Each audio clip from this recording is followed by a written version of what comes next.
Uttar Pradesh bulletin में और मैं हूं आपके साथ अदिति। चलिए खबरों पर जाने से पहले नजर डाल लेते हैं हेडलाइंस पर। शबनम को किस वक्त और कब होगी फांसी? डेथ वारंट पर सुनवाई आज।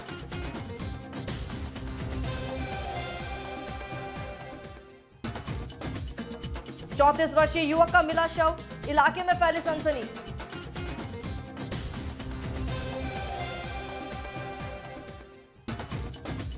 बारबालाओं के साथ बीजेपी नेताओं ने लगाए ठुमके, वीडियो वायरल।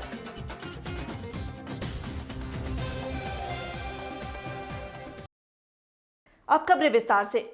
उत्तर प्रदेश के अमरोहा जनपद के बावनखेड़ी नरसंहार की दोषी शबनम की फांसी को लेकर मंगलवार को जिला जज की अदालत में सुनवाई होनी है। जिला जज की अदालत में शबनम की रिपोर्ट सौंपी जाएगी। अगर इस रिपोर्ट में कोई याचिका लंबित नहीं पाई गई तो शबनम की फांसी की तारीख तय की जा सकती है। रिपोर्ट रामपुर और मथुरा जेल को भेजी जाएगी। इसी आधार पर तय होगा कि शबनम का डेथ वारंट कब जारी होगा।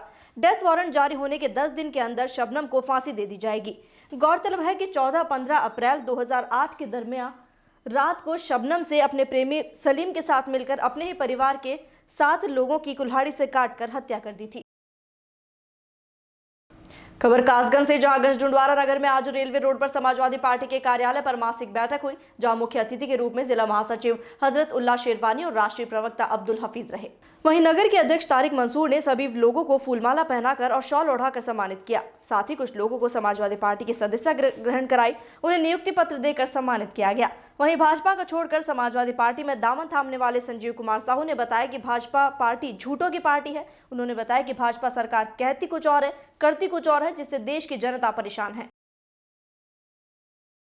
खबर उत्तर प्रदेश के सिद्धार्थनगर जिले से, जहां एक कमरे में 34 वर्षीय युवक का शव मिलने से इलाके में सनसनी फैल गई। मामला शौरतगढ़ थाना क्षेत्र के सामुदायिक स्वास्थ्य केंद्र के आवासीय परिसर का है। मृतक युवक का नाम गणेश मिश्रा है। वह पड़ोसी जनपद बस्ती के ग्राम दुबौली का निवासी था।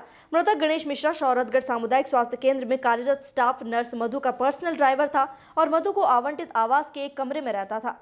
रविवार की सुबह गणेश का शव नर्स मधु ने उसके कमरे में देखा और इसकी सूचना स्थानीय लोगों और पुलिस को दी। लोगों के अनुसार गणेश अपने बिस्तर पर मृत हालत में मिला। उसका कमरा अंदर से बंद नहीं होता था। मौके पर पहुंची पुलिस ने शव को कब्जे में लेकर पोस्टमार्टम के लिए भेजा। हत्या या कुदरती मौत पर कुछ भी कहने से पुलिस बच रही है। सीओ शौरतगढ़ प्रदीप यादव ने कहा कि पोस्टमार्टम रिपोर्ट आने के बाद ही कुछ कह पाएंगे। उसी के अनुसार आगे की कानूनी कार्रवाई होगी।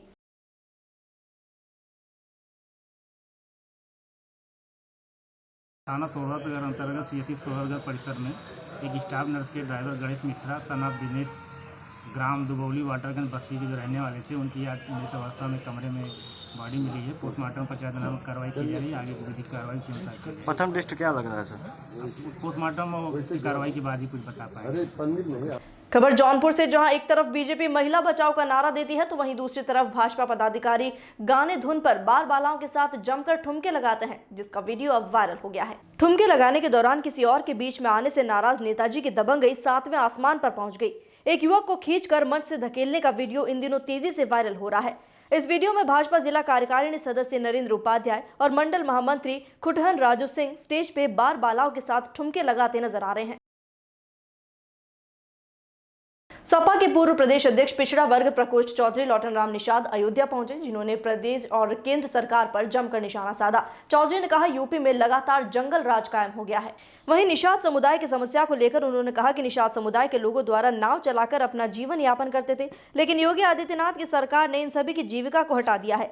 अयोध्या, प्रयागराज, बनारस सहित अन्य जगहों पर पूरी तरह से निषाद समुदाय ने नाराजगी जाहिर की है। कानून व्यवस्था पर तंज कसते हुए चौधरी ने कहा कि योगी सरकार में गरीबों पर मुकदमा दर्ज किया जा रहा है।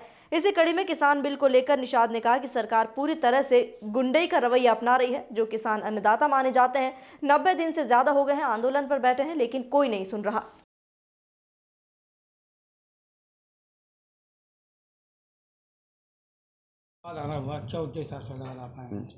देखिए, समाजवादी पार्टी के राष्ट्रीय अध्यक्ष माननीय अखिलेश यादव जी के निर्देशानुसार कल 21 फरवरी से 24 मार्च तक हमारा 12 जिलों में प्रवासी कार्यक्रम का आयोजन किया गया है। वर्तमान में जो है सेंसस 2021 यानी कि 2021 की जनगणना शुरू हुई है।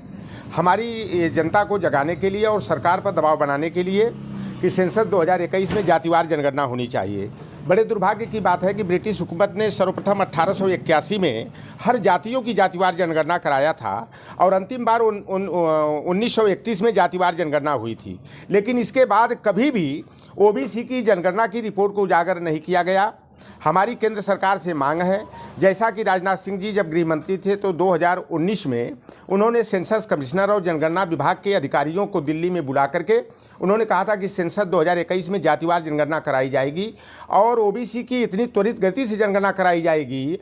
खबर उत्तर प्रदेश के जनपद से, जहां कौशाम्बी में समाज कल्याण विभाग में इतना फर्जीवाड़ा होने के बावजूद आज तक विभाग के अधिकारियों की जांच नहीं हो रही है, जिन्होंने जीवित लोगों को मृत दिखाकर सरकारी धनराशि का लगभग करोड़ों रुपया गबन किया। आपको बता दें कि कौशाम्बी जिले में समाज कल्याण विभाग से संबंधित आर्थिक पारिवारिक लाभ के नाम पर जीवित लोगों को मृत दिखाकर सरकारी धनराशि का लगभग करोड़ों रुपए का गबन किया गया।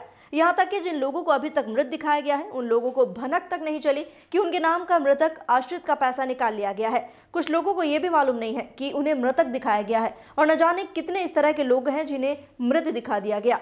ये जांच का विषय है, जबकि योगी सरकार हमेशा कहती रहती है कि भ्रष्टाचार खत्म करेंगे और कठोर कार्रवाई की जाएगी। देखना यह है कि उत्तर प्रदेश के डिप्टी सीएम केशव प्रसाद मौर्य क्या अपने गृह जनपद में ही इस ग्रामीण जनता के साथ इतना बड़ा धोखाधड़ी करने वाले अधिकारियों की उच्च स्तरीय जांच करवा पाएंगे या फिर बड़े बड़े वादे ही करेंगे।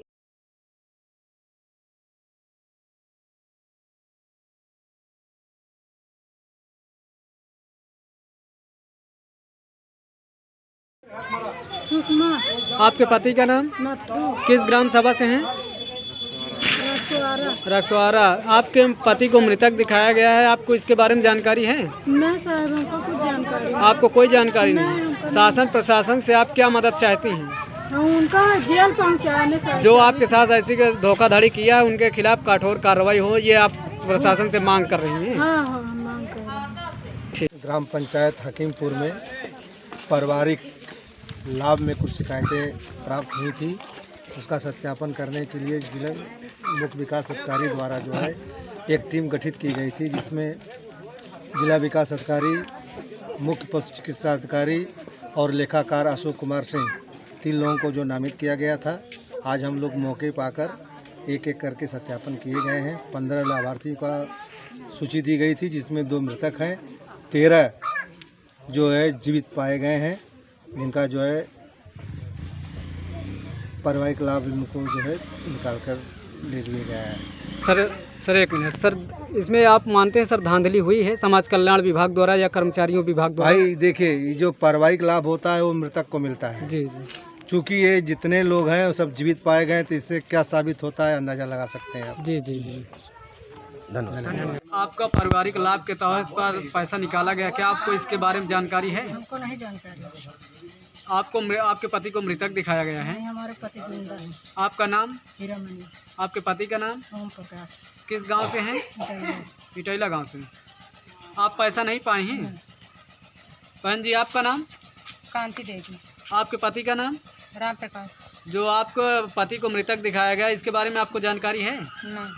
आपके पति को मृतक दिखा करके आपको आर्थिक लाभ के तहत 30,000 रुपये दिए गए, क्या आपको मिला पैसा? हमें जानकारी नहीं है। आपको जानकारी नहीं? किस गांव से हैं? इटैला।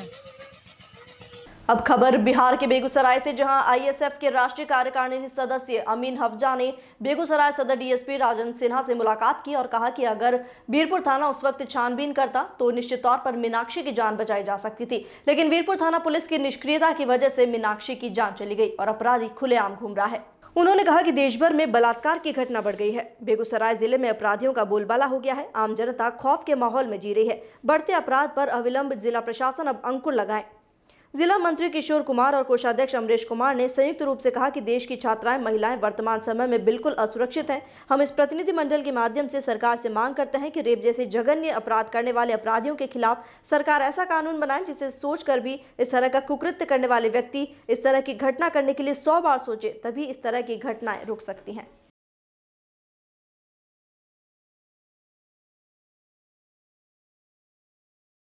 लगातार जिले में अपराध चरम सीमा पार कर रही है, लेकिन यहाँ के प्रशासन, पुलिस प्रशासन निकम्मी है। तो आपको पता होना चाहिए, बीरपुर के अंदर एक 12 साल की बच्चिया के साथ रेप हुआ और उसे मार दिया गया है, लेकिन अभी तक बीरपुर थाना के द्वारा और महाशय एसपी के द्वारा कोई कार्रवाई नहीं किया गया है। मेरा संगठन मांग करता है कि जल्द से जल्द अपराधी पर कार्रवाई किया जाए। और इसी के साथ फिलहाल हमारा उत्तर प्रदेश बुलेटिन में इतना ही। देश और दुनिया की तमाम खबरों के लिए बने रहिए डीपीके न्यूज के साथ। नमस्कार।